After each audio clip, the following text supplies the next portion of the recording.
தயவு. சூழ்நிலை. சூழ்நிலையும் ஆழ்நிலையும். சிற்றபையை சூழ்ந்துள்ளது பொற்சபை.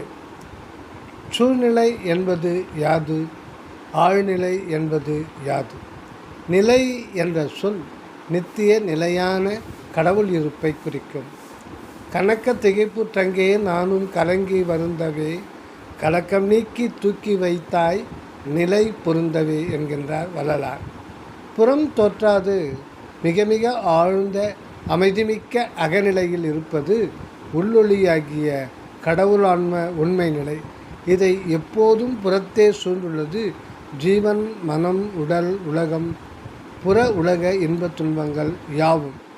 தன் இருப்பை தானே அறிய முடியாத அஞ்ஞானம் என்கின்ற பாசாந்தகார அகையிருளில் மூழ்கி சத்தது போல் கிடக்கும் ஆன்மாவுக்கு அகவிழிப்பை அருளி ஆனந்த வாழ்வருளும் பொருட்டு உள்ளொளி தானே புறத்தில் ஜீவன், மனம், உணர்வு, உடல், உலகம், நிலையற்ற புற உலக இன்பத் துன்ப அனுபவங்களே பக்குவ நிமித்தமாக சதா தோற்ற மாற்ற மறைவு கொண்ட வெவ்வேறு சூழ்நிலையாய் வந்து வந்து சூழ்கின்றது அக ஆன்மாவை பக்குவ தருவும் பொருட்டு.